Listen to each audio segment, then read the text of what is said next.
ഖുർആനിൽ എന്തെങ്കിലുമൊക്കെ തെറ്റുകുറ്റങ്ങൾ കണ്ടുപിടിക്കാൻ ഇപ്പോഴും ഇവിടുത്തെ നിരീശ്വരവാദികളുണ്ട്. യുക്തിവാദികൾ എന്ന് സ്വയം പറയുന്ന യുക്തിരഹിതവാദികളുണ്ട്. അവരൊക്കെയും ശ്രമിക്കുന്നുണ്ട് വിശുദ്ധമായ ഖുർആനിൽ എന്തെങ്കിലും ന്യൂനതകൾ കണ്ടെത്താൻ, വിശുദ്ധ ഖുർആനിൽ എന്തെങ്കിലും കുറവുകൾ കണ്ടെത്താൻ. ഇവരെന്നല്ല, വലിയ വലിയ ബുദ്ധിജീവികൾ ഈ ലോകത്ത് ശ്രമിച്ചിട്ടുണ്ട്. ഗ്യാരി മില്ലർ എന്ന് പേര് പറയുന്ന ക്രൈസ്തവനായ ഒരു ഗണിതശാസ്ത്ര വിദഗ്ധനുണ്ടായിരുന്നു. ഗ്യാരി മില്ലർ എന്നാണ് അദ്ദേഹത്തിന്റെ പേര്. അദ്ദേഹത്തിൻ്റെതായ സംഭാവനകളുടെയും പ്രവർത്തനങ്ങളുടെയും ഫലമായി ഒരുപാട് അവാർഡുകളും പുരസ്കാരങ്ങളും ഒക്കെ നേടിയെടുത്തിട്ടുള്ള ലോക പ്രശസ്തനായ ഒരു ഗണിതശാസ്ത്ര വിദഗ്ധനായിരുന്നു. കണക്കുകൾ കൊണ്ട് കളിക്കുന്ന ഒരാളായിരുന്നു ഗ്യാരി മില്ലർ. അദ്ദേഹം ഒരു ക്രൈസ്തവനായിരുന്നു. അങ്ങനെ ഇരിക്കെ അദ്ദേഹത്തിന് ഒരാഗ്രഹമുണ്ടായി, വിശുദ്ധ ഖുർആൻ ഒന്ന് പഠിക്കണം. എന്തിനാ ഖുർആൻ പഠിക്കുന്നത്? ഖുർആൻ പഠിക്കുന്നത് മുസ്ലിം ആകാൻ വേണ്ടിയിട്ടല്ല, നേരെ മറിച്ച് ഈ ഖുർആനിൽ ന്യൂനതകൾ കണ്ടെത്തണം. വിശുദ്ധമായ ഖുർആനിലെ കുറവുകൾ എനിക്ക് കണ്ടെത്തണം. ഖുർആനിൽ എന്തെങ്കിലുമൊക്കെ കുറവുകളും കുറ്റങ്ങളും ഉണ്ടാകും. ഖുർആൻ എന്ന് പറയുന്നത് 10,500 കൊല്ലം മുമ്പ് ഇറങ്ങിയതല്ലേ?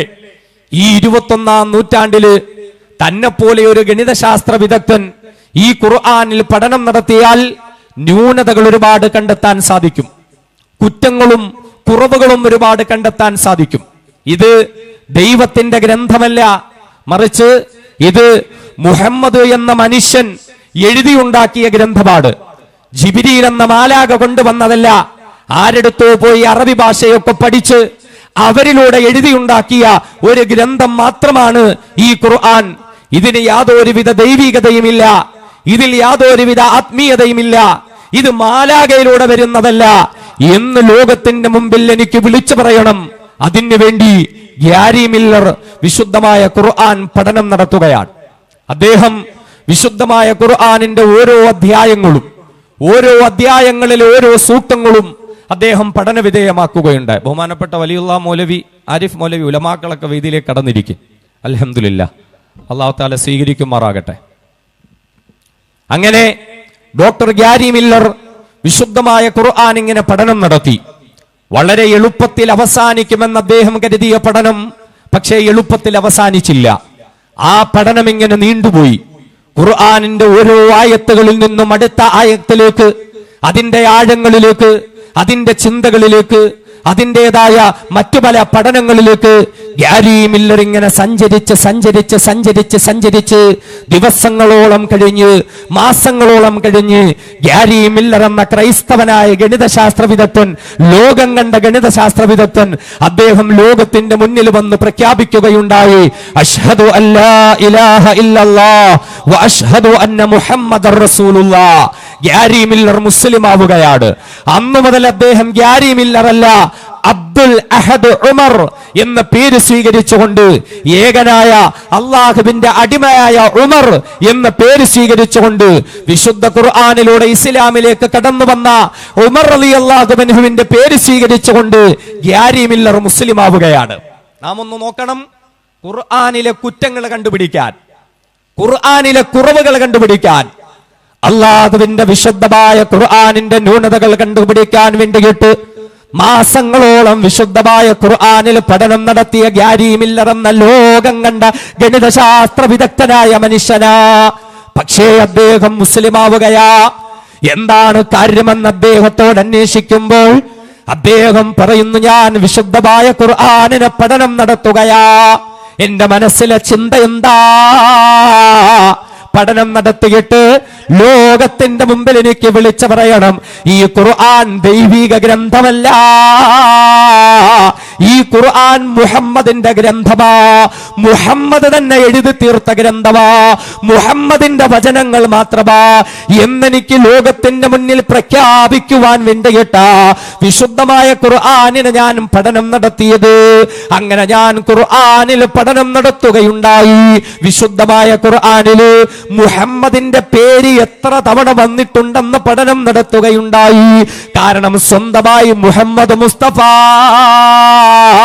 സ്വല്ലല്ലാഹു അലൈഹി വസല്ലമ തങ്ങൾ എഴുതിയ ഗ്രന്ഥമാണെങ്കിൽ താൻ പ്രവാചകനാണ്, അള്ളാഹുവിന്റെ പ്രവാചകനാണ്, തനിക്ക് ലോകത്തിന്റെ മുന്നിലെ സ്ഥാനമുണ്ട്, താൻ ഈ ലോകത്തിന്റെ നായകനാണ്, താൻ ഈ ലോകത്തിന്റെ നേതാവാണ്, താൻ പറയുന്നതെല്ലാവരും അനുസരിച്ചാൽ സ്വർഗമുണ്ട് എന്ന് വാദിക്കുന്ന ഒരു വ്യക്തിയാണെങ്കിൽ തന്റെ വാദഗതികളെ സത്യമാക്കാൻ വേണ്ടിയിട്ട് വിശുദ്ധമായ ഖുർആനിൽ എത്രയോ ഭാഗങ്ങളിൽ തന്റെ പേരിങ്ങനെ പറഞ്ഞു പറഞ്ഞു പ്രകീർത്തിക്കേണ്ടെന്ന് ആവശ്യമുണ്ട്. അങ്ങനെ ഞാൻ ഖുർആൻ പഠിച്ചു നോക്കി, മുഹമ്മദ് എന്ന നാമം എത്ര തവണയാ ഖുർആനിലുള്ളത്. പക്ഷേ ഞാൻ അത്ഭുതപ്പെട്ടു പോയി. ഞാൻ ദൈവമായി അംഗീകരിക്കുന്ന ഒരു ക്രൈസ്തവനായ നാം ദൈവമായി അംഗീകരിക്കുന്ന ഈസാ നബിയുണ്ടല്ലോ, യേശുദേവനുണ്ടല്ലോ, ആ ഈസാ നബി അലൈഹിസ്സലാത്തു വസ്സലാമിന്റെ പേര് അല്ലാഹുവിന്റെ വിശുദ്ധമായ ഖുർആനിൽ എത്രയോ എത്രയോ ഭാഗങ്ങളിൽ വന്നിരിക്കുകയാ. മൂസാ നബി അലൈഹിസ്സലാത്തു വസ്സലാമിന്റെ പേര് ഖുർആനിൽ എത്രയോ ഭാഗങ്ങളിൽ വന്നിരിക്കുകയാ. ഇബ്രാഹിം നബി അലൈഹിസ്സലാത്തു വസ്സലാമിന്റെ പേര്, സുലൈമാൻ നബി അലൈഹിസ്സലാത്തു വസ്സലാമിന്റെ പേര്, നൂഹ് നബി അലൈഹിസ്സലാത്തു വസ്സലാമിന്റെ പേര്, ഹൂദ് നബി അലൈഹിസ്സലാത്തു വസ്സലാമിന്റെ പേര്, ലൂത്ത് നബി അലൈഹിസ്സലാത്തു വസ്സലാമിന്റെ പേര്, ഇങ്ങനെ ഇങ്ങനെ പല പ്രവാചകന്മാരുടെയും പേരുകൾ എത്രയോ തവണ അധികമായി അല്ലാഹുവിന്റെ വിശുദ്ധമായ ഖുർആനിൽ കൊണ്ടുവന്നിരിക്കുന്നു. എന്നാലോ മുഹമ്മദ് മുസ്തഫ സ്വല്ലല്ലാഹു അലൈഹി വസല്ലമ തങ്ങളുടെ പേര് വെറും വിരലിനെണ്ണാവുന്ന 4 സ്ഥലങ്ങളിൽ മാത്രമാ ഞാൻ കണ്ടിട്ടുള്ളത്. അതിലപ്പുറം മുഹമ്മദ് എന്ന നാമം ഖുർആനിലില്ലല്ലോ. അങ്ങനെ സ്വന്തമായി എഴുതിയ ഗ്രന്ഥമാണെങ്കിൽ, സ്വന്തമായി കൊണ്ടുവന്ന വാചകങ്ങളാണെങ്കിൽ എത്രയോ എത്രയോ തവണ തന്റെ പേരതിൽ ആവർത്തിച്ച് കൊണ്ടുവന്ന് തന്റെ പ്രവാചകത്വം സ്ഥിരപ്പെടുത്തിയെടുക്കേണ്ടതാ. പക്ഷേ അങ്ങനെ ഒരു ശ്രമം എനിക്ക് കാണാൻ പറ്റിയില്ല. വെറും 4 സന്ദർഭങ്ങളിൽ മാത്രമാ മുഹമ്മദ് എന്ന പേരെനിക്ക് കാണാൻ പറ്റിയത്. എന്റെ ആ ശ്രമവും പരാജയപ്പെട്ടു പോയി. രണ്ടാമത് വീണ്ടും ഞാൻ അന്വേഷണം നടത്തി. മുഹമ്മദുമായി ബന്ധപ്പെട്ടവരുടെ പേരുകൾ എത്ര തവണ വന്നിട്ടുണ്ട്?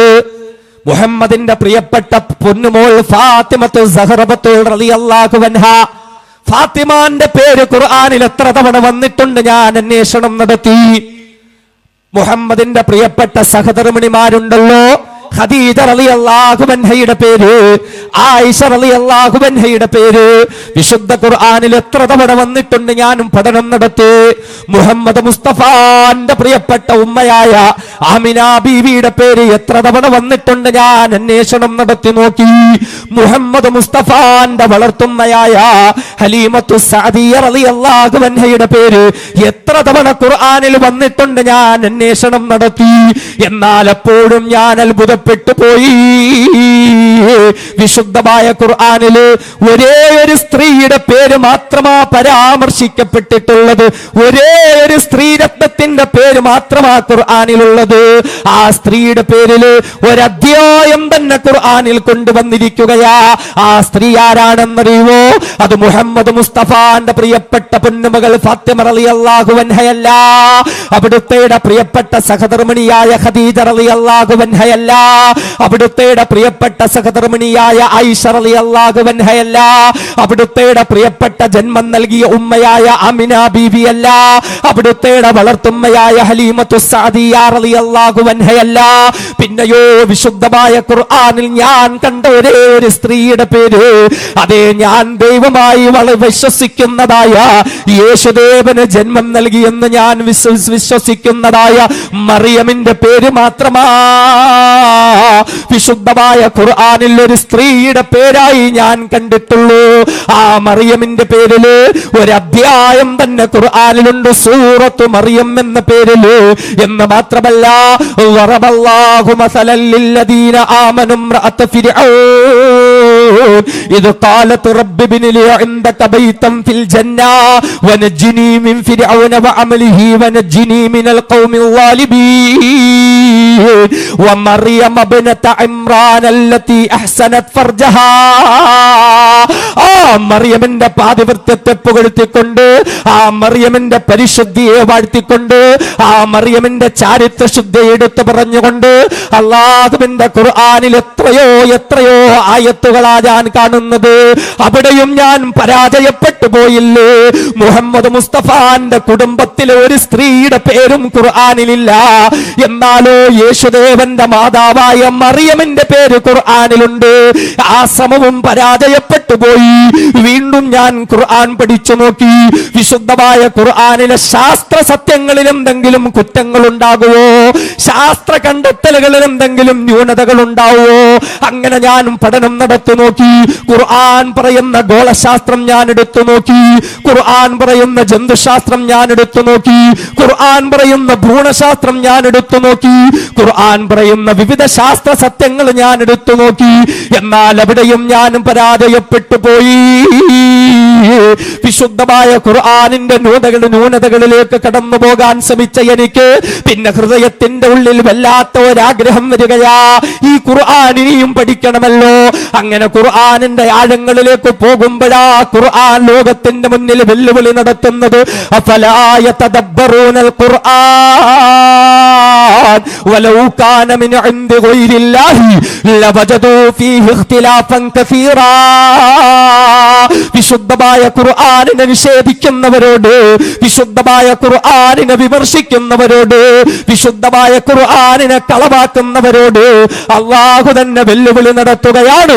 അഫലാ യതദബ്ബറൂനൽ ഖുർആൻ. ആ മനുഷ്യർ ഈ ഖുർആനിനെ പറ്റിയൊന്ന് ചിന്തിച്ചു നോക്കുന്നില്ലേ?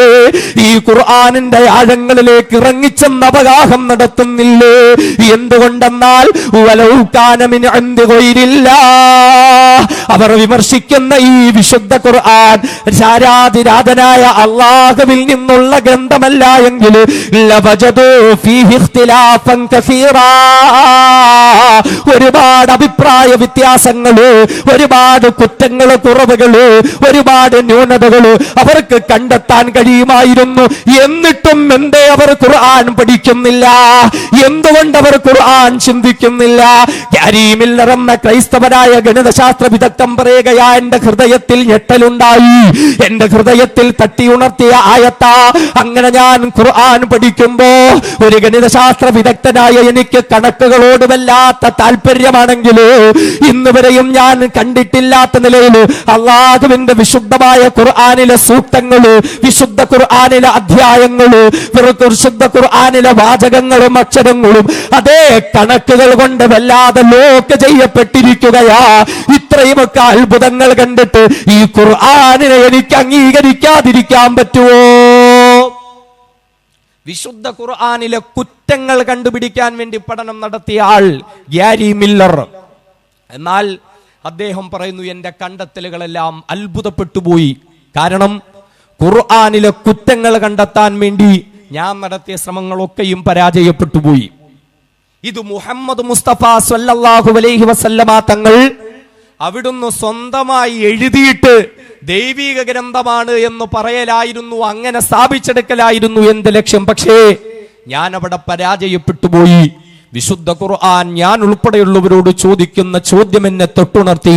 അഫലാ യതദബ്ബറൂനൽ ഖുർആൻ വലൗ കാന മിൻ ഇൻദി ഗൈരില്ലാഹി ലവജദൂ ഫീഹി ഇഖ്തിലാഫൻ കസീറാ. അവർ ഖുർആൻ പഠിക്കാത്തതെന്താ? അങ്ങനെ പഠിച്ചാൽ അല്ലാഹുവിൽ നിന്നുള്ളതല്ല ഈ ഗ്രന്ഥമെങ്കിൽ ഒരുപാട് അഭിപ്രായ വ്യത്യാസങ്ങളും ന്യൂനതകളും കണ്ടെത്താൻ പറ്റും. പക്ഷെ എനിക്കതിന് സാധിക്കുന്നില്ല. ഞാൻ പരാജയപ്പെട്ടു. ഖുർആനിന്റെ ആഴങ്ങളിലേക്ക് ഞാൻ ഇറങ്ങിപ്പോയി. ഒരുപാട് ന്യൂമറോളജിക്കൽ മാജിക്കുകൾ എനിക്ക് വിശുദ്ധമായ ഖുർആനിൽ കാണാൻ സാധിച്ചു. അങ്ങനെ അവസാനം ഞാൻ തീരുമാനമെടുത്തു, ഈ ഖുർആൻ അവതരിപ്പിച്ച റബ്ബിൽ വിശ്വസിക്കാൻ ഞാൻ അങ്ങനെ മുസ്ലിമായി ഗ്യാരി മില്ലറിൽ നിന്നും അബ്ദുൽ അഹദ് ഉമറായി മാറി. ഇതാണ് വിശുദ്ധമായ ഖുർആൻ. നാളിന്ന് വരെയും ന്യൂനതകൾ സംഭവിച്ചിട്ടില്ലാത്ത ഖുർആൻ, കുറ്റങ്ങളും കുറവുകളും കണ്ടുപിടിക്കാൻ പറ്റാത്ത ഖുർആൻ. ആധുനിക ശാസ്ത്രം എത്ര വളർന്നെന്ന് പറഞ്ഞാലും, എത്ര വികാസം പ്രാപിച്ചെന്ന് പറഞ്ഞാലും, മനുഷ്യന് ചൊവ്വയിലേക്ക് പോയി മനുഷ്യജീവൻ സാധ്യമാകുമോ എന്നുള്ള അന്വേഷണങ്ങൾ നടത്തിക്കൊണ്ടിരിക്കുമ്പോൾ, മനുഷ്യൻ ചന്ദ്രനിലേക്ക് ടൂർ പോകാൻ വേണ്ടിയിട്ട് അവസരങ്ങൾ തേടിക്കൊണ്ടിരിക്കുമ്പോൾ, മനുഷ്യ ഹൃദയം മാറ്റിയിട്ട് അവിടെ പന്നിയുടെ ഹൃദയം വെച്ച് പിടിപ്പിക്കാൻ വേണ്ടി ശ്രമിച്ചുകൊണ്ടിരിക്കുമ്പോൾ, പുതിയ പുതിയ കണ്ടുപിടുത്തങ്ങളിലൂടെ, ക്ലോണിങ്ങിലൂടെ പുതിയ പുതിയ സൃഷ്ടികൾക്ക് ജന്മം കൊടുത്തുകൊണ്ടിരിക്കുമ്പോൾ, പക്ഷേ ഇത്രയും വലിയ കണ്ടുപിടുത്തങ്ങൾ നടത്തുന്ന മനുഷ്യന് അല്ലാഹുവിന്റെ വിശുദ്ധമായ ഖുർആനിൽ ന്യൂനതകൾ കണ്ടെത്താൻ സാധിക്കുന്നുണ്ടോ? നാം ഒന്ന് തിരിച്ചറിയണം. നമ്മുടെ വീടുകളിൽ അലമാരയുടെ ഉള്ളിൽ സൂക്ഷിക്കപ്പെട്ടിരിക്കുന്ന, നമ്മുടെ പള്ളികളിലൊക്കെ കയറി ചെല്ലുമ്പോൾ നമ്മൾ കാണുന്നുണ്ടല്ലോ, എത്ര ഖുർആൻ ആ പള്ളികളിൽ ഇങ്ങനെ നിരത്തി വെച്ചേക്കുന്നത്. എന്തെങ്കിലും ഒരു ഇളക്കം സംഭവിച്ചിട്ടുണ്ടോ? ആരെങ്കിലും ഒക്കെ കുറച്ച് ആളുകൾ ഒരു പക്ഷേ സുബൈ കഴിഞ്ഞിട്ട് ഇങ്ങനെ യാസീൻ ഓതാൻ വേണ്ടി ആ ഖുർആനൊക്കെ ഇങ്ങനെ എടുക്കും. വെള്ളിയാഴ്ച കഹ്ഫ് ഓതാൻ വേണ്ടി ഒരു 5-6 ഖുർആൻ എടുക്കും. ബാക്കിയെല്ലാം അതുപോലെ അങ്ങനെ ഇരുന്നിട്ടുണ്ടാകും, പൊടി പിടിച്ചിട്ട് ദ്രവിച്ചിട്ട്. അവസാനം അവിടെ ഇരുന്ന് ദ്രവിച്ച് പേപ്പറും ബൈൻഡും എല്ലാം കീറുമ്പോ മോദി മാമ പള്ളി വൃത്തിയാക്കുമ്പോ ഇതെല്ലാം വാരിക്കൊണ്ട് ഒരു ഉസ്താദിന്റെ അടുത്ത്, ഉസ്താദ് ഇതിനി എന്ത് ചെയ്യണം? നമ്മളും ചോദിക്കൂലേ ഉസ്താദിനോട്? റമദാന് മുമ്പ് വീടൊക്കെ ഇങ്ങനെ വൃത്തിയാക്കുമ്പോൾ ഉസ്താദുമാരെ വിളിച്ചിട്ട് പലരും സംശയം ചോദിക്കും. ഖുർആൻ ഷെൽഫിലിരുന്നു പൊടിഞ്ഞുപോയി, ഖുർആന് ഷെൽഫിലിരുന്ന് പൊടിഞ്ഞു ഉസ്താദ്, ഇനിയിപ്പോ ഓതാനൊന്നും കൂടെ ചെതലെടുത്തു. വീട്ടിൽ ഏതെങ്കിലും ഒരു സാധനം ഉപയോഗിക്കാത്തതിന്റെ പേരിൽ നശിച്ചു പോയിട്ടുണ്ടോ വിശുദ്ധ ഖുർആൻ അല്ലാതെ? നമ്മൾ ചിന്തിച്ചു നോക്കെ. എന്തെങ്കിലും ഒരു സാധനം ഉപയോഗിക്കാത്തതിന്റെ പേരിൽ വീട്ടിൽ നശിച്ചിട്ടുണ്ടോ ഖുർആൻ അല്ലാതെ? ചെതലെടുത്തു പോയി. 30 ജിസു ഉണ്ടായിരുന്നു, ഇപ്പൊ 12 ജിസു ഉള്ളൂ, ബാക്കി ചെതല് തിന്നു. ഇനി ഇത് എന്ത് ചെയ്യണോ ഉസ്താദേ? കരിച്ചു കളയണോ, പറത്തി കളയണോ, കടലിൽ കൊണ്ടിടണോ? ഫത്വയും ചോദിച്ചിട്ട് വരും. ഖുർആനുമായി നമ്മുടെ ബന്ധം എങ്ങനെയാ? അല്ലാഹുവിന്റെ വിശുദ്ധമായ ഖുർആൻ കേവലം ബറക്കത്തിന് വേണ്ടി വീട്ടിന്റെ അകത്തളങ്ങളിൽ ഷെൽഫുകളിൽ സൂക്ഷിക്കാനുള്ള ഒരു ഗ്രന്ഥമാണോ? വീട്ടിലോ കുടുംബത്തിലോ ആരെങ്കിലും മരണപ്പെട്ടാലും മരിച്ചവർക്ക് വേണ്ടി മാത്രം ഓതപ്പെടുവാനുള്ള ഒരു ഗ്രന്ഥമാണോ വിശുദ്ധ ഖുർആൻ? അല്ലാഹുവിനോടും നിങ്ങളോടും ചോദിക്കുകയാ, നിങ്ങൾ ഖുർആനിനെ പറ്റി ചിന്തിക്കാത്തതെന്ത്? അല്ലാഹുവിന്റെ വിശുദ്ധ ഖുർആനിനെ പഠനം നടത്താത്തതെന്ത്? അഫലാ യതദബ്ബറൂനൽ ഖുർആൻ അം അലാ ഖുലൂബിൻ അഖ്ഫാലുഹാ. അല്ലാഹു തആല എന്നോടും നിങ്ങളോടും വിളിച്ചു ചോദിക്കുകയാ, എന്തു പറ്റിപ്പോയി? നിങ്ങൾക്ക് എന്തു പറ്റിപ്പോയി? അഫലാ യതദബ്ബറൂനൽ ഖുർആൻ. എന്തുകൊണ്ടവർ ഖുർആൻ പഠിക്കുന്നില്ല? എന്തുകൊണ്ടവർ ഖുർആൻ ചിന്തിക്കുന്നില്ല? അം അലാ ഖുലൂബിൻ അഖ്ഫാലുഹാ. അവരുടെ ഹൃദയങ്ങൾ പൂട്ടപ്പെട്ടുപോയോ? വിശുദ്ധമായ ഖുർആനിന്റെ പ്രകാശം കടക്കുന്നതിൽ നിന്ന് ഹൃദയം പൂട്ടപ്പെട്ടുപോയോ? വിശുദ്ധമായ ഖുർആനിന്റെ സന്ദേശങ്ങൾ കടക്കുന്നതിൽ നിന്നും ഹൃദയം പൂട്ടപ്പെട്ടുപോയോ? വിശുദ്ധമായ ഖുർആനിന്റെ മാധുര്യം കടക്കുന്നതിൽ നിന്നും ഹൃദയം പൂട്ടപ്പെട്ടുപോയോ? അം അലാ ഖുലൂബിൻ അഖ്ഫാലുഹാ. ഒന്ന് ചിന്തിക്കണം പ്രിയപ്പെട്ട മുസ്ലിമേ. ഓരോ ദിവസവും എത്ര കാര്യങ്ങളെ പറ്റിയിട്ട് നമ്മൾ ചിന്തിക്കാറുണ്ട്, എത്ര കാര്യങ്ങളെ പറ്റിയിട്ട് നമ്മൾ ചർച്ച ചെയ്യാറുണ്ട്. ഓരോ ദിവസങ്ങളും വാർത്താമാധ്യമങ്ങളിലൂടെ നമ്മൾ കേൾക്കുന്ന വാർത്തകളെ പറ്റിയിട്ട് നമ്മൾ ചർച്ച ചെയ്യാറില്ലേ? സിനിമാ ലോകത്ത് പടർന്നു പിടിച്ചിരിക്കുന്നതായ പീഡനങ്ങളെയും പുറത്തു പറയാൻ പറ്റാത്ത വാർത്തകളെയും പറ്റി ഓരോ ദിവസവും എത്ര മണിക്കൂറാ ചർച്ച ചെയ്തുകൊണ്ടിരിക്കുന്നത്? ഇപ്പോഴിതാ പോലീസ് ഏമാന്മാരുടെ പീഡന വാർത്തകൾ വരുന്നു. എത്ര മണിക്കൂറാ ചർച്ച ചെയ്യാൻ പോകുന്നത്? ഇന്ത്യ രാജ്യത്തിന്റെ രാഷ്ട്രീയ അവസ്ഥകളെ പറ്റിയിട്ട് നമ്മൾ ചർച്ച ചെയ്യുന്നില്ലേ? സാമ്പത്തിക വ്യവസ്ഥയെ പറ്റിയിട്ട് നമ്മൾ ചർച്ച ചെയ്യുന്നില്ലേ? ലോകത്ത് നടക്കുന്ന പല കാര്യങ്ങളെ പറ്റിയിട്ടും നമ്മൾ ചർച്ച ചെയ്യുന്നില്ലേ? കലാരംഗങ്ങളെ പറ്റി നമ്മൾ ചർച്ച ചെയ്യുന്നില്ലേ? കായിക രംഗങ്ങളെ പറ്റിയിട്ട് നമ്മൾ ചർച്ച ചെയ്യുന്നില്ലേ? എന്നാൽ എന്റെ പ്രിയപ്പെട്ട മുഅ്മിനേ, ഒരു ദിവസം നേരം വെളുത്തിട്ട് നീ ഉറങ്ങുന്നത് വരെയും അല്ലാഹുവിന്റെ ഖുർആനിനെ പറ്റിയിട്ട് ചർച്ച ചെയ്യാൻ കഴിയുന്നുണ്ടോ? അല്ലാഹുവിന്റെ ഖുർആനിനെ പറ്റി ഒന്ന് പറയുവാനും കേൾക്കുവാനും കഴിയുന്നുണ്ടോ? ഓരോ ദിവസവും എത്ര കാര്യങ്ങളാ നമ്മൾ വായിക്കുന്നത്? ഉറക്കമുണർന്നിട്ട് പല്ല് തേക്കുന്നതിന് മുമ്പ് തന്നെ വിശുദ്ധ ഖുർആൻ നമ്മൾ എടുക്കുന്നതിന് മുമ്പായിട്ട് തന്നെ പല്ല് തേക്കുന്നതിന് മുമ്പ് മൊബൈൽ ഫോൺ എടുത്തിട്ട് മെസ്സേജുകൾ നമ്മൾ നോക്കാറുണ്ടല്ലോ. നമ്മളെ വാട്സാപ്പുകൾ നമ്മൾ നോക്കാറുണ്ട്, നമ്മുടെ ഫേസ്ബുക്കുകൾ, ട്വിറ്ററുകളും ഇൻസ്റ്റഗ്രാമും നമ്മൾ നോക്കാറുണ്ട്. എന്നാൽ ഓരോ ദിവസവും അല്ലാഹു തആല നമുക്ക് അയച്ചിരിക്കുന്ന മെസ്സേജായ വിശുദ്ധമായ ഖുർആൻ എത്ര തവണ നമ്മൾ പാരായണം ചെയ്യുന്നുണ്ട് മുസ്ലിമേ? ഓരോ ദിവസവും നമ്മൾ പത്രം വായിക്കാൻ എത്ര സമയമാ കൊടുക്കുന്നത്? നമ്മുടെ പാർട്ടി മാഗസിനുകളും ദിനപത്രങ്ങളും വായിക്കാൻ സമയം കൊടുക്കുന്നില്ലേ? എന്നാൽ അല്ലാഹുവിന്റെ ഖുർആൻ ഒന്ന് വായിക്കുവാൻ, അല്ലാഹുവിന്റെ ഖുർആൻ ഒന്ന് പാരായണം ചെയ്യുവാൻ എത്ര സമയം കൊടുക്കാൻ നമുക്ക് പറ്റുന്നുണ്ട്? എന്നെ കേൾക്കുന്ന എന്റെ പ്രിയപ്പെട്ട ഉമ്മമാരോട് ചോദിക്കുകയാ, മൊബൈലിന് വേണ്ടി സമയം കൊടുക്കുന്നില്ലേ? സീരിയലിന് വേണ്ടിയിട്ട് സമയം കൊടുക്കുന്നില്ലേ? യൂട്യൂബിൽ നിങ്ങൾ ഇഷ്ടപ്പെടുന്നതായ സെലിബ്രിറ്റികളുടെ ചാനലുകൾ സബ്സ്ക്രൈബ് ചെയ്തിട്ട് മണിക്കൂറുകളോളം അവരുടെ വ്ലോഗുകൾ നിങ്ങൾ കണ്ടുകൊണ്ടിരിക്കുന്നില്ലേ? കോമഡി ഷോ കാണാൻ സമയമുണ്ട്, റിയാലിറ്റി ഷോ കാണാൻ സമയമുണ്ട്. എന്നാൽ എന്റെ പ്രിയപ്പെട്ട ഉമ്മ,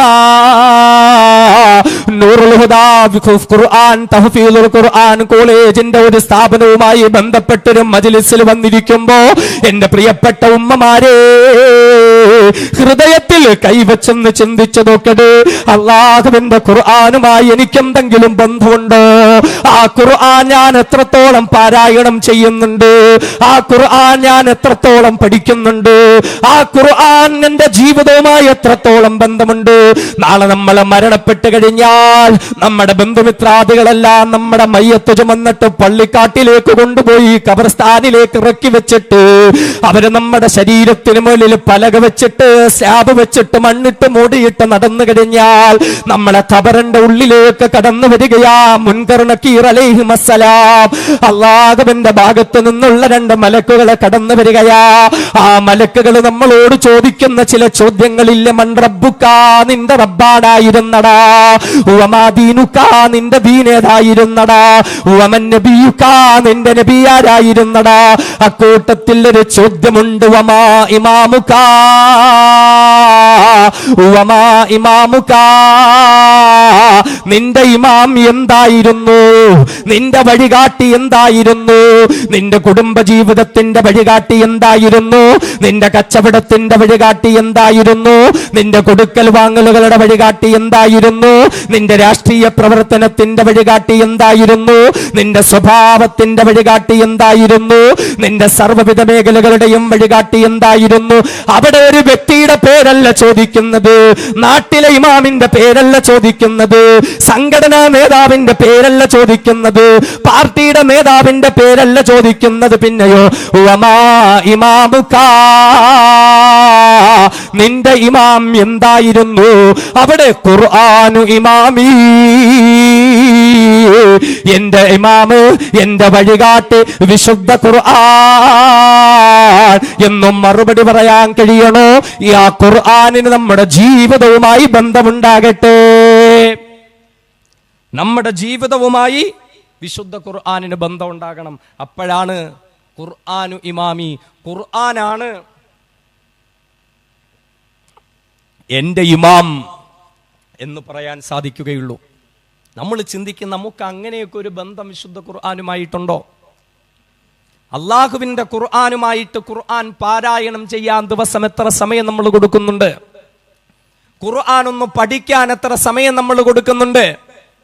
വിശുദ്ധ ഖുർആനിന്റെ ആ സന്ദേശം ഒന്ന് ഏറ്റെടുക്കാൻ ഒരു ദിവസം എത്ര സമയം കൊടുക്കാൻ എന്റെ പ്രിയപ്പെട്ട സഹോദരങ്ങളെ നമുക്ക് പറ്റും? നമ്മൾ എന്തായി ഖുർആനെ പറ്റി മനസ്സിലാക്കി? ഇതൊരു പഴഞ്ചനാന്നോ? അങ്ങനെയല്ലേ നമ്മുടെയൊക്കെ ഒരു ചിന്ത. അതൊക്കെ പഴഞ്ചൻ, അതൊക്കെ അന്ന് കാലത്ത് പണ്ട് കാലത്ത് ആയത്തുകളൊക്കെ അല്ലേ. അതിപ്പോ ഖുർആൻ ഇപ്പം നമ്മളിങ്ങനെ എടുത്തു പിടിച്ച് ഖുർആൻ അനുസരിച്ച് ജീവിക്കണമെന്നൊക്കെ പറഞ്ഞാൽ നടക്കുവോ? നമ്മുടെയൊക്കെ ഒരു ചിന്തയുണ്ടാവും. ഇവിടുത്തെ നിരീശ്വരവാദികളും യുക്തി ചിന്താഗതിക്കാരും ഒക്കെ പറയുന്നു 6-ാം നൂറ്റാണ്ടിലെ കാട്ടറബികളുടെ ചീഞ്ഞലഞ്ഞു നാറുന്ന സംസ്കാരമാണ് ഇതിൽ കുത്തി നിറച്ചിരിക്കുന്നത് എന്ന്. ആര് പറഞ്ഞു? വിവരമില്ലാത്ത എംബോക്കികൾക്ക് എന്തറിയാം? ഇന്നും യൂറോപ്യൻ നാടുകളിലുള്ള ശാസ്ത്രജ്ഞന്മാരുടെ എക്സ്പെരിമെന്റ് ടേബിളിന്റെ മുകളിൽ ഒരു വേദഗ്രന്ഥം ഇരിക്കുന്നുണ്ടെങ്കിൽ, ഒരു മതഗ്രന്ഥം ഇരിക്കുന്നുണ്ടെങ്കിൽ, ഓരോ സൂക്തങ്ങളും എടുത്ത് പഠനം നടത്തുന്നുണ്ടെങ്കിൽ അത് അല്ലാഹുവിന്റെ വിശുദ്ധ ഖുർആൻ മാത്രമല്ലേ?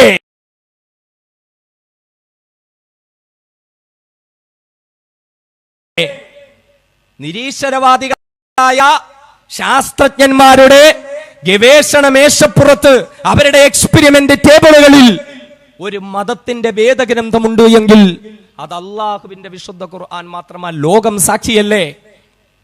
ലോകം സാക്ഷിയല്ലേ. നമുക്ക് ഖുർആൻ വെറും പഴഞ്ചൻ. ഖുർആൻ പഠിച്ച ഈ ഹാഫിളീങ്ങളല്ലോ പടച്ചോനെ എന്ത് ചെയ്യാനാ, അവർക്ക് സ്കൂളിൽ പഠിത്തമൊന്നും കിട്ടിയില്ല, അവരിങ്ങനെ മദ്രസയിൽ പഠിച്ചു, അതിൻ്റെ ഇടയ്ക്കൂടെ സ്കൂളിൽ പോയി അങ്ങനെ എങ്ങനെയെങ്കിലും 10ാം ക്ലാസ് തട്ടി ഹാഫിളായി ആലിമായി അവർക്ക് ഏതെങ്കിലും പള്ളിയിൽ പോയിട്ട് മുസ്ലിയാരായിട്ട് ജോലി ചെയ്യാം. നമ്മുടെ ചിന്താഗതികൾ അങ്ങനെയായിപ്പോയി. ദീനിന്റെ ഇൽമുകൾ ഹൃദയത്തിൽ ഏറ്റെടുത്തവർ അള്ളാഹു അവരെ പാഴാക്കില്ല, അന്തസ്സുള്ള ജീവിതം അവർക്ക് നൽകും. ചിലപ്പോൾ ശമ്പളം 7,000 ആയിരിക്കും, അല്ലെങ്കിൽ ചിലപ്പോൾ 10,000 ആയിരിക്കും, പക്ഷേ ജീവിതം റാഹത്താ അല്ലേ. നമ്മൾ കാണുന്നില്ല ഉസ്താദന്മാർ പെണ്ണും പിള്ളയും ബൈക്കിന്റെ പുറകെ വെച്ച് ഉസ്താദ് കറങ്ങി കിടക്കുക, ശമ്പളം അത്രേ ഉള്ളൂ, ജീവിതത്തിന് ഒരു പ്രശ്നവും ഇല്ല, റാഹത്തായ ജീവിതം. ഏത് കല്യാണത്തിന് വിളിച്ചാലും പോകും, ഒരു കൈമടവ കട കൊടുക്കും. ഇനി ദൂരെ കൂട്ടുകാരൻ്റെ കല്യാണമാണോ, അവിടെയും പോകും ഉസ്താദ്, ഒറ്റയ്ക്ക് പോയില്ല, കുടുംബത്തെയും കൊണ്ടേ പോത്തുള്ളൂ. ഇത്ര റാഹത്തായിട്ട് ജീവിതം ആസ്വദിക്കുക അള്ളാഹു കൊടുക്കും. അള്ളാഹു ഖുർആൻ പഠിക്കുന്നവരെ ദുനിയാവിലോ ആഖിറത്തിലോ പാഴാക്കി കളയില്ല, അള്ളാഹ് പാഴാക്കി കളയില്ല. നമ്മൾ ഖുർആനെ മനസ്സിലാക്കിയത് അതെന്തോ ഒരു സംഭവം, ഒരു മതഗ്രന്ഥം അല്ലേ. നിസ്കാരവും നോമ്പിനും മാത്രം ഖുർആൻ എടുത്താൽ മതി. പക്ഷേ നമുക്കാണ് തെറ്റുപറ്റിയത്. ലോകം കണ്ട ശാസ്ത്രജ്ഞന്മാർ, കീത്ത് മൂറിനെ പോലെയുള്ള ശാസ്ത്രജ്ഞന്മാർ ശാസ്ത്രത്തിന്റെ വളർച്ചയിൽ ഖുർആനിന്റെ പങ്ക് എന്ത് എന്ന് ലോകത്തിന്റെ മുമ്പിൽ പറയുന്നുണ്ട്. കീത്ത് മൂറിനെ പോലെയുള്ള ശാസ്ത്രജ്ഞന്മാർ. മൗറിസ് ബുഖായി എന്ന് പറയുന്ന ഒരു ശാസ്ത്രജ്ഞനുണ്ട്, നിസാര ആളൊന്നുമല്ല. അദ്ദേഹത്തിന്റെ പുസ്തകങ്ങള്, അദ്ദേഹത്തിന്റെ ഗവേഷണങ്ങള്, അദ്ദേഹത്തിന്റെ കണ്ടുപിടുത്തങ്ങളൊക്കെ ലോകത്തിന്റെ മുമ്പിൽ വലിയ ചർച്ചയാ. നമുക്കറിയോ, ഏകദേശം 1800കളുടെ അവസാനത്തിൽ ചെങ്കടലിന്റെ അടിയിൽ നിന്നും ഫറോവയുടെ ശവശരീരം കിട്ടി. ആ ഫറോവയുടെ ശവശരീരം ഈജിപ്തിൽ സൂക്ഷിച്ചിരിക്കുന്നു. അവിടുത്തെ ലോകത്തെ ഏറ്റവും വലിയ മ്യൂസിയത്തിന്റെ ഉള്ളിൽ സൂക്ഷിച്ചിരിക്കുന്നു. എന്നാൽ നിങ്ങൾക്കറിയോ, ലോക ചരിത്രത്തിൽ ഒരേ ഒരു തവണ ആ മ്യൂസിയത്തിൽ നിന്നും ആ ശരീരം ഫ്രാൻസിലേക്ക് കൊണ്ടുപോയിട്ടുണ്ട്. ആ ശരീരം ഒരേ ഒരു തവണ മാത്രമേ പുറത്തു കൊണ്ടുപോയിട്ടുള്ളൂ, പിന്നെ തിരിച്ച് അതേപോലെ കൊണ്ടുവന്നു. ആർക്ക് വേണ്ടിയിട്ടാ? മൗറിസ് ബുഖായി എന്ന ശാസ്ത്രജ്ഞന് വേണ്ടിയിട്ട്. അയാൾ ആവശ്യപ്പെട്ടു, ഭരണകൂടങ്ങൾ ഇടപെട്ടു. മൗറിസ് ബുഖായി എന്നൊക്കെ പറഞ്ഞാൽ ഫ്രാൻസിലെ ഏറ്റവും വലിയ ശാസ്ത്രജ്ഞനാ. അദ്ദേഹത്തിന്റെ ശാസ്ത്ര കണ്ടുപിടുത്തങ്ങൾക്ക് ഫ്രാൻസിലെ പരമോന്നത ബഹുമതി കൊടുത്ത് ആദരിച്ച ശാസ്ത്രജ്ഞനാണ് ഡോക്ടർ മൗറിസ് ബുഖായി. ആ മൗറിസ് ബുഖായി ആവശ്യപ്പെട്ടപ്പോൾ ഈജിപ്തിലെയും ഫ്രാൻസിലെയും ഭരണകൂടം തമ്മിൽ ചർച്ച ചെയ്തിട്ട് ഫറോവയുടെ ശരീരം ഫ്രാൻസിലേക്ക് കൊടുത്തുവിട്ടു. നമ്മൾ ചിന്തിക്കണം. കാരണം അദ്ദേഹം അതിൽ പഠനം നടത്താൻ വേണ്ടിയിട്ട് മൗറിസ് ബുഖായിയുടെ എക്സ്പെരിമെന്റ് ടേബിളിൽ ഫറോവയുടെ ശരീരം വന്നു. കാരണം അയാൾക്ക് വല്ലാത്ത അത്ഭുതം.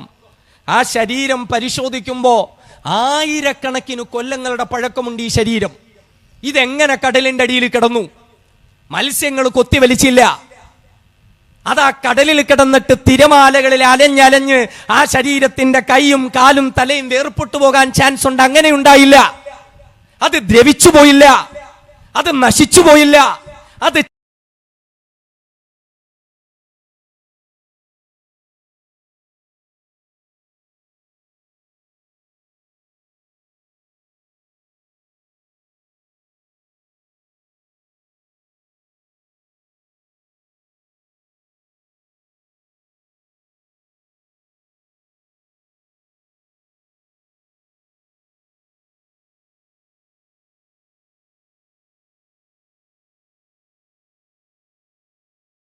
പൊങ്ങി കടലിന്റെ മുകളിൽ വന്നിട്ട് പറവകൾ വന്ന് കൊത്തിവലിച്ചില്ല. സ്രാവോ മറ്റു വലിയ മത്സ്യങ്ങളോ വന്ന് വിഴുങ്ങിപ്പോയില്ല. ഒരു പോറലും ഏൽക്കാതെ 1000കണക്കിന് കൊല്ലം രാംസസ് രണ്ടാമന്റെ ശരീരം എങ്ങനെയാണ് ഈ കടലിന്റെ അടിയിൽ കിടന്നത്? അയാൾ അത്ഭുതപ്പെട്ടു പോയി. മൗറിസ് ബുഖായി ഖുർആനിൽ പറയുന്ന ഫറോവയുടെ പേര് രാംസസ് എന്നാണ്. രാംസസ് രണ്ടാമൻ. ആ രാംസസ് രണ്ടാമന്റെ ശരീരമല്ലാതെ ബാക്കി ഫറോവമാരൊക്കെ ചത്തു കഴിയുമ്പോൾ അവരെ പ്രത്യേക രാസവസ്തുക്കൾ വെച്ചിട്ട് പ്രത്യേക ഒരു പേടകത്തിനകത്ത് മമ്മി എന്ന് പറയും. ഈജിപ്തിലൊക്കെ പോയാൽ നമുക്ക് കാണാം, നമ്മൾ അതിന്റെ ചിത്രങ്ങളൊക്കെ കണ്ടിട്ടുണ്ട്. മമ്മി എന്ന് പറയും. അതിനുള്ളിൽ വെച്ച് അടക്കം ചെയ്യുകയാ ചെയ്യുന്നത്. രാസവസ്തുക്കൾ വെച്ച് ശരീരം നശിക്കാതെ സൂക്ഷിക്കും. പക്ഷേ ഇതിൽ ഒരു രാസവസ്തുവും പുരട്ടിയിട്ടില്ല. ഇത് എംബാം ചെയ്ത ശരീരമല്ല, മറ്റെന്തെങ്കിലും ഒരു സുരക്ഷയ്ക്ക് വേണ്ടി ഒന്നും ചെയ്തിട്ടില്ല. പിന്നെ ഇത് എങ്ങനെയാണ്? അദ്ദേഹം കുറെ അന്വേഷിച്ചു, അത്ഭുതമാണ്. അദ്ദേഹത്തിന് അതിനെപ്പറ്റി കണ്ടെത്താൻ പറ്റിയില്ല.